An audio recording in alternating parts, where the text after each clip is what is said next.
दूसरे टाइप में puzzle form में क्वेश्चन पूछे जाते हैं।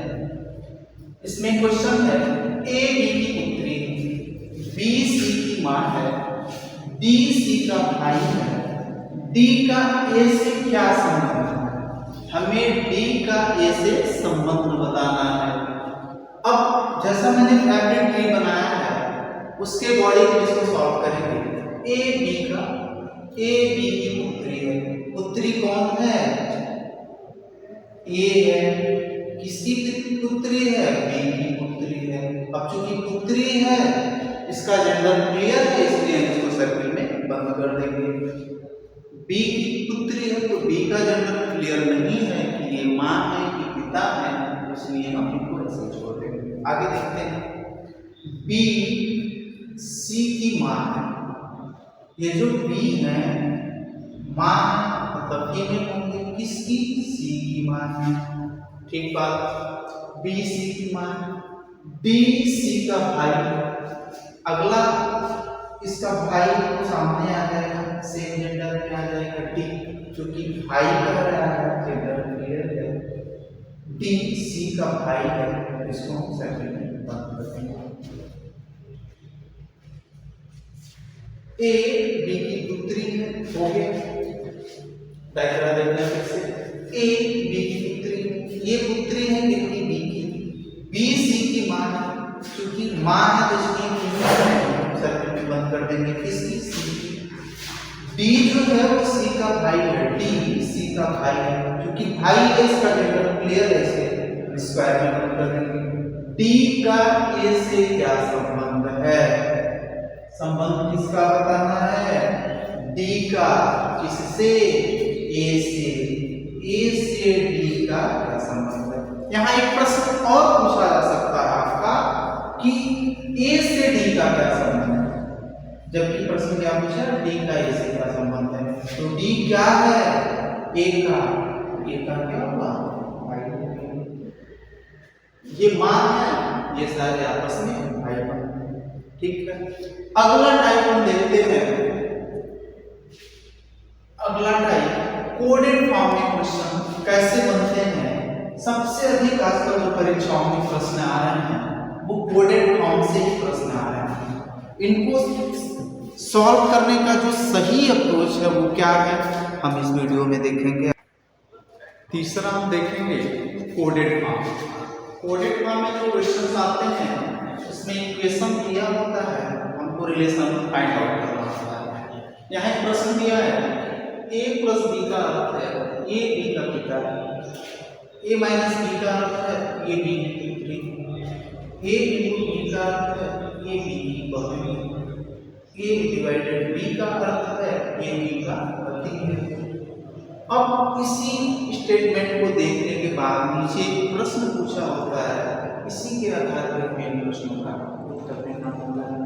प्रश्न लिखा हुआ m divided m minus r plus p में m का p से संबंध बताना है कि m का p से क्या संबंध है।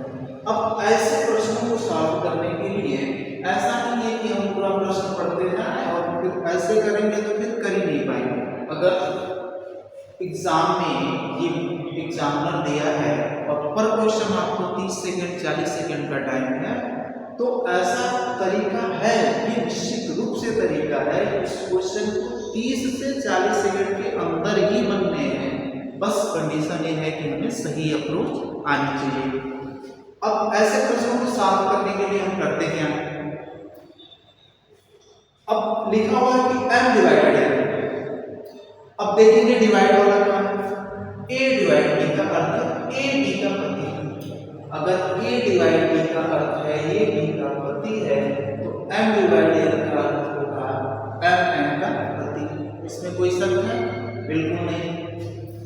a डिवाइड b का अर्थ है a b का पति है, कि उसी तरह से m डिवाइड a का अर्थ ये हुआ कि m का पति। अच्छा एक बात और, अब चूंकि इतना बड़ा इक्वेशन देख के हमें समझ में नहीं आता है कि हमें करना है, तो सबसे पहले हम दो स्टेप को लेते हैं, दो रिलेशन को आपस में कोऑर्डिनेट करते हैं और फिर उसके बाद से क्या करते हैं, इनमें संबंध एस्टैब्लिश करते हैं।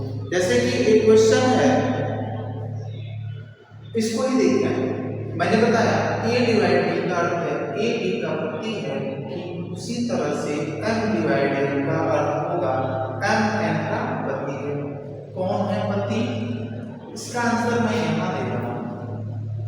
m जो है वो पति है किनके?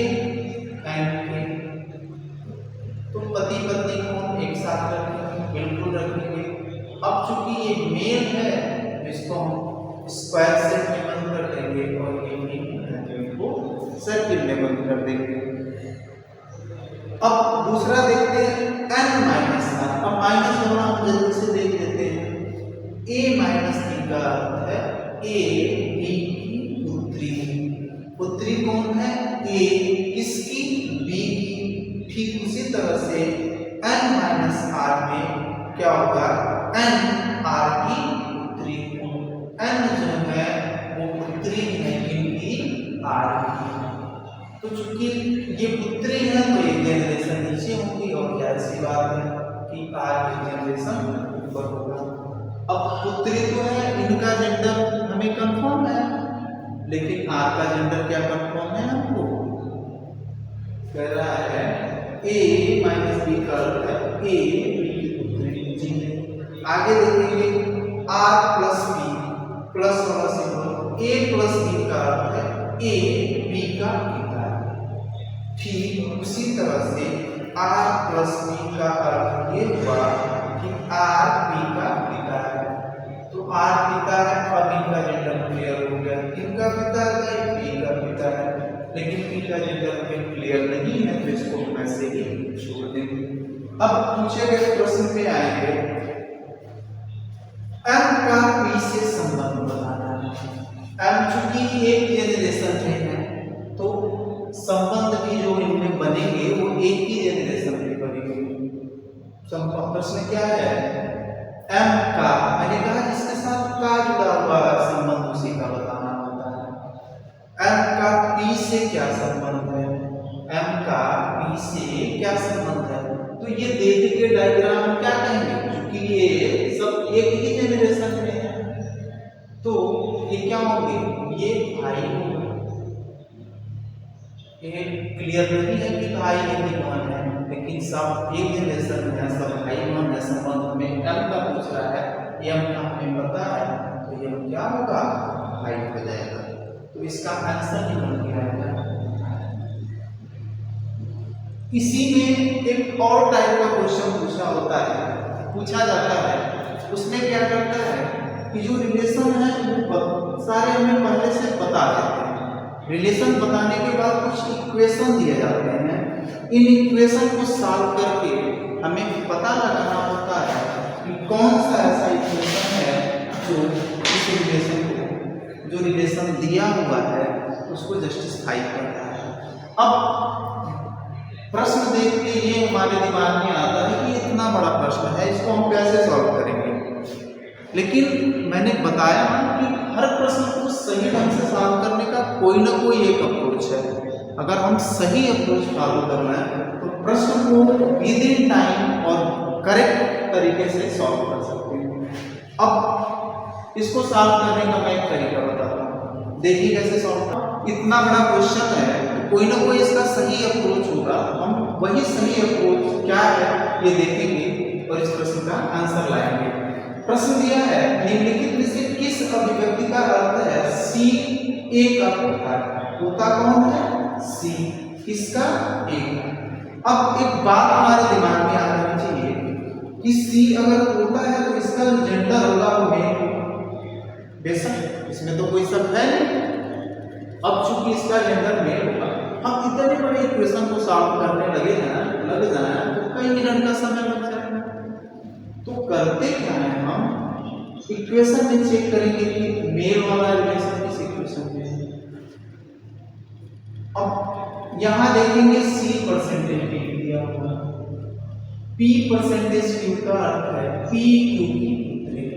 तो ये c परसेंटेज d होगा c d की पुत्री। हमें मेल चाहिए, इसलिए पहला स्टेटमेंट गलत हो जाएगा। दूसरे में देखेंगे $C D P dollar P का अर्थ है कि P Q की मान है, तो यहाँ भी C D की मान हो जाएगी, ये भी स्टेटमेंट गलत हो जाएगा। नेक्स्ट देखेंगे C at the rate P at the rate Q का अर्थ है P Q की पत्नी है और Q P की पत्नी है, यहाँ उल्टा रिलेशन दे दिया है कि उसी तरह से C at the rate D में D जो है वो C की पत्नी होगी। अगर D C की पत्नी है तो इसकी पॉसिबिलिटी है कि ये आंसर हो सकता है, क्योंकि ये नेक्स्ट देखेंगे C at the rate P, तो C भी यहाँ में भी होगा। अब दो ऑप्शन हमने निगलेक्ट कर दिया, बचे दो ऑप्शन में हम चेक कर लेंगे और थोड़ा सा हम दिमाग लगाएं तो इसको भी नहीं चेक करना है। क्यों?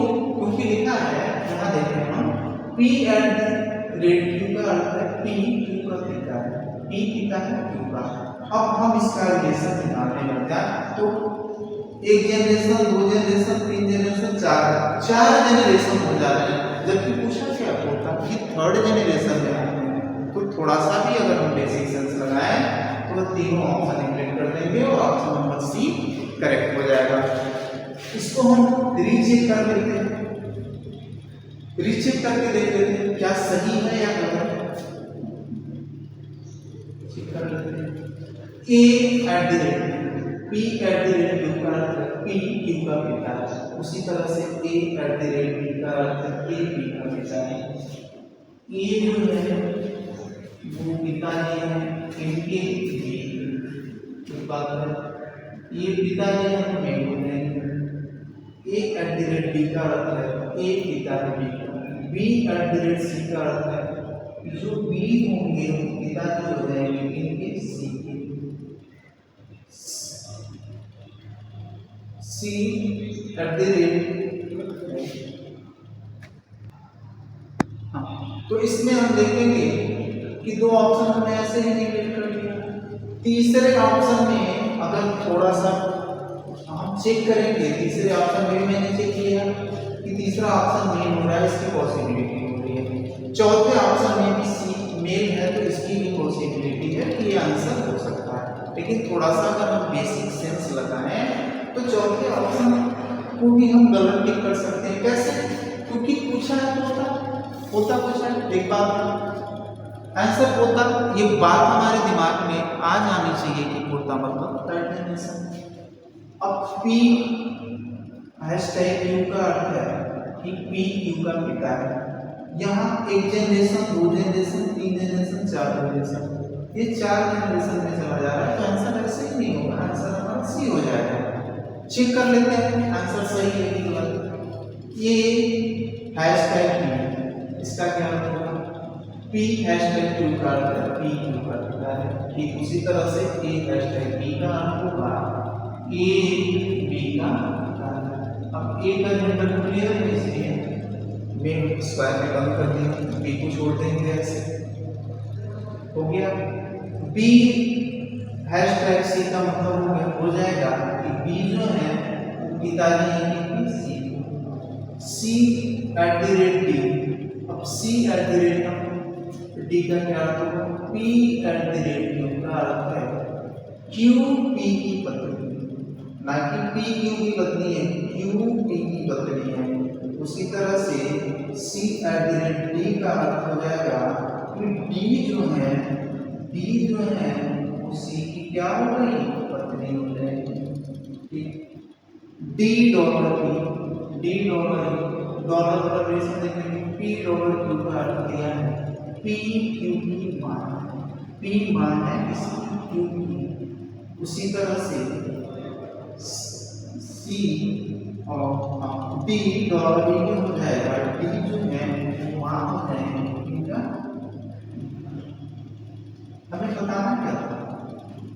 प्रश्न दिया था C A का पोता है, C A का पोता है, इनके पुत्र ये और इनके पुत्र ये, तो पुत्र का जो पुत्र है वही तो होगा पोता। इस तरह से हमारा ये ऑप्शन सही है। अगर हम थोड़ा सा भी बेसिक सेंस का यूज करें तो ऐसे प्रश्नों को हम जेंडर की सहायता से इजीली और कम टाइम में सॉल्व कर सकते हैं। एग्जाम में अगर प्रश्न आ रहे हैं तो निश्चित रूप से कोई ना कोई क्लू होते ही होते हैं जो विद इन टाइम में सॉल्व करने में हेल्प करें।